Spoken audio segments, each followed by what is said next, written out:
السلام علیکم۔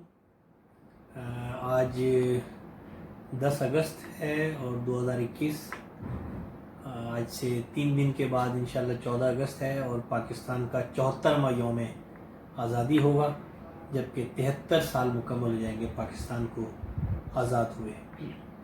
آزادی کا یہ دن، آزادی کے یہ لمحات کسی بھی قوم کے لیے بہت ہی خوش آئند ہوتے ہیں اور بہت زیادہ انسان کو مسرت محسوس ہوتی ہے اپنی آزادی کے حوالے سے، اور ہم بھی بحیثیت پاکستانی 14 اگست پہ بہت خوش ہوتے ہیں اور جشن آزادی پرجوش طریقے سے مناتے ہیں۔ لیکن اس موقع پر کچھ باتیں کرنی بہت ضروری ہیں کہ 14 اگست آ رہی ہے ہر سال کی طرح اس سال بھی، اور ہمیں 74 سال سمجھنے کے 74واں یہ یوم آزادی ہے اور 73 سال ہو گئے اس قوم کو آزاد ہوئے۔ دیکھنا یہ ہے کہ اس آزادی میں ہم نے کیا اچیو کیا۔ ایک شاعر کا بڑا خوبصورت شعر مجھے بھی یاد آ رہا ہے کہ میرے وطن تیری عظمت ملی تو بھول گئے، میرے وطن تیری عظمت ملی تو بھول گئے کہ نعمتوں کی حفاظت بھی ہم پہ لازم ہے۔ تو سوال یہ پیدا ہوتا ہے کہ کیا آزادی کی نعمت کی قدر ہم نے کی؟ کیا ہم نے ترقی کی؟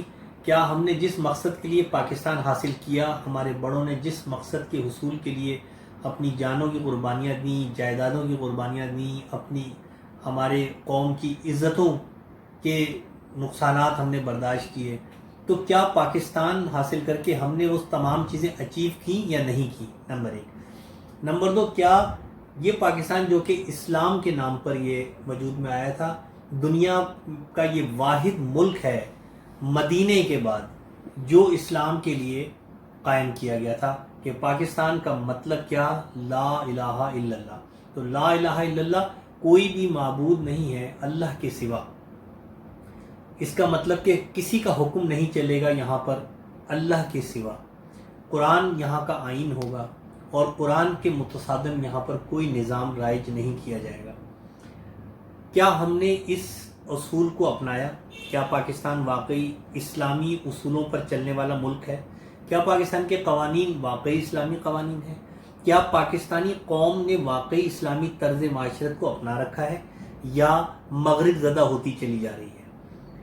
کیا پاکستان میں ترقی اسلامی اصولوں کے مطابق ہو رہی ہے یا ہم مغرب کو خوش کرنے کے لیے بڈھنگے انتظامات کرتے چلے جا رہے ہیں؟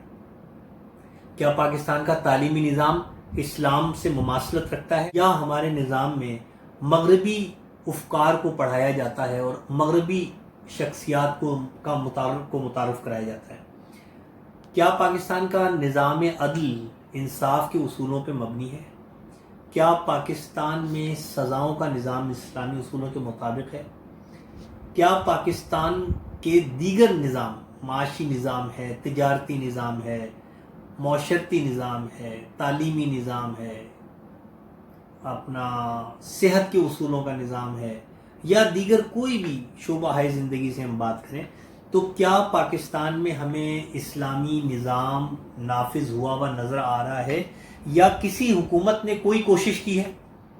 تو ہر باشعور شخص بہت ہی دکھ والے انداز میں اور بڑے درد مند دل سے یہ کہے گا کہ کسی بھی حکمران نے پاکستان میں اسلام کے لیے کوئی کاوش دل سے کی ہی نہیں، بلکہ ہر حکومت آنے والی حکومت سے زیادہ بڑھ چڑھ کر مغرب زدہ نظر آتی ہے۔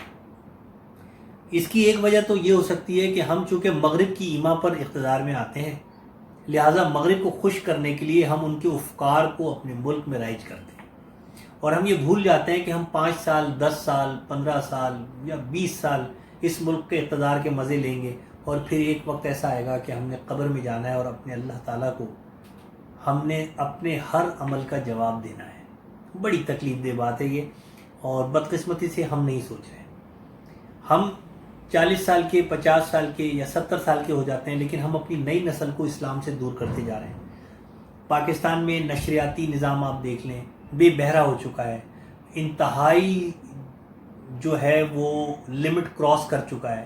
ہمارے ہاں ہر چیز میں مغرب کی تقلید کی جا رہی ہے اور دلائل دیے جا رہے ہیں کہ روشن خیالی جو ہے وہ کرنی ہے، ہمیں روشن خیال ہونا چاہیے۔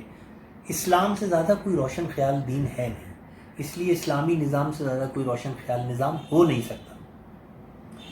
مغرب نے اور مشرق نے پاکستان کو صرف اس لیے نقصان پہنچایا کہ پاکستان ایک اسلامی ملک ہے اور اسلام کے نام پہ قائم ہوا ہے، اور اس محفوظ کرنے کے لیے ہمیشہ عام آدمی نے قربانی دی ہے، ورنہ ہمارے حکمران ہر دور میں اس ملک کو نقصان پہنچاتے رہے، اس ملک کے عوام کو نقصان پہنچاتے رہے۔ اللہ تعالیٰ سے میری یہ دعا ہے کہ اللہ تعالیٰ ہمیں وہ شعور دے کہ ہم اس ملک کے لیے کچھ سوچیں اور عملی طور پہ کریں، ورنہ دشمن رفتہ رفتہ اس ملک کو کمزور کرنے میں برسرے پیکار ہے اور مصروف ہے۔ لیکن پاکستان کا عام آدمی احمد فراز کے اس شعر کی طرح ہے بالکل کہ کچھ اہل ستم کچھ اہل کرم میں خانہ گرانے آئے تھے، دہلیز کو چوم کے لوٹ گئے، دیکھا کہ یہ پتھر بھاری ہے۔ تو پاکستان میں بسنے والے لوگوں کا ملک ہے، اور جب تک یہ لوگ پاکستان کے لیے زندہ ہیں، پاکستان کو اس طرح نقصان نہیں پہنچ سکے گا جس طرح کے حکمرانوں کی تمام حکمران، یہ حکومت یا اس سے پچھلی یا اس سے پچھلی یا اس سے پچھلی، کوئی بھی حکومت کی، میں کسی ایک حکومت کی بات نہیں کر رہا ہوں، میں کہہ رہا ہوں ہر برسر اقتدار جماعت نے اس ملک کو نقصان پہنچایا، اس ملک کے نظام کو نقصان پہنچایا، اور اسلام کو نقصان پہنچانے کی کوششیں کی ہیں اپنی مختلف اپنے اقدامات کی وجہ سے۔ تو پاکستانیوں سے میری درخواست ہے، بالخصوص نوجوان طبقے سے میری درخواست ہے کہ پاکستان کے لیے سوچیں، پاکستان کے لیے زندہ رہیں اور اپنے کلچر کی طرف پلٹیں۔ براہ کرم مغرب سے آپ ناآشنائی کریں، مغرب سے علوم سیکھیں، لیکن مغرب کے کلچر کو مت اپنائیں۔ آپ کا کلچر مغرب کے کلچر سے بہت مضبوط ہے، آپ کا خاندانی نظام مغرب کے خاندانی نظام سے بہت زیادہ مضبوط ہے، بہت خوبصورت نظام ہے آپ کا، جو کہ اسلامی اور مشرقی ان دو کا حسین امتزاج ہے آپ کا خاندان۔ آپ اپنے خاندان کو وقت دیں، اپنے بڑوں کے پاس بیٹھیں، اپنے چھوٹوں سے محبت کریں، اپنے لوگوں کا خیال رکھیں۔ تو جب ہر شخص اپنے لوگوں کا خیال رکھے گا تو ہم مل جل کر اس ملک کا خیال رکھیں گے، اس شہر کا خیال رکھیں گے۔ پاکستان کو ہماری ضرورت ہے، کیونکہ پاکستان کی ضرورت ہمیں، ہماری شناخت پاکستان سے ہے۔ تو دوستوں، عزیزوں، ساتھیوں، میری نوجوان نسل کے جوانوں، میرے بھائیوں اور بہنوں، میرے بزرگوں، یہ پاکستان بہت ایک بڑی نعمت ہے، اس کو نقصان نہ پہنچے، اسی میں ہماری نجات۔ میں آج کے اس پیغام میں یہ بھی کہنا چاہوں گا کہ دشمنوں کو یہ باور کرانا چاہتا ہوں، دشمنوں کو یہ پتہ ہونا چاہیے کہ ہم جس حالات میں بھی ہیں، جن واقعات سے بھی گزر رہے ہیں، بے شک ہم اس ٹائم منتشر ہیں، سیاسی طور پہ افراتفری ہے، معاشی اور سماجی نظام ہمارا اس ٹائم جو ہے وہ متاثر ہوا ہے، لیکن یاد رکھنا کہ پاکستان کا ہر بچہ، ہر جوان، ہر عورت، ہر مرد، ہر بزرگ اس بات پر یقین رکھتا ہے کہ دشمن کو یہ کہہ سکے کہ ہم سہل انگار سہی لیکن کیوں اہل ہوس یہ بھول گئے، ہم سہل انگار سہی لیکن کیوں اہل ہوس یہ بھول گئے، یہ خاک وطن تو ہے جان اپنی اور جان تو سب کو پیاری ہے۔ اگر پاکستان پر کوئی مشکل وقت آیا تو پاکستان کے 22 کروڑ لوگ ایک ایک کر کے بھی اگر جان دینی پڑی تو ہم دیں گے، لیکن ہم اس سرزمین کا نہ سودا ہونے دیں گے، نہ اس سرزمین کو دشمن کے قبضے میں جانے دیں گے۔ انشاءاللہ۔ پاکستان زندہ۔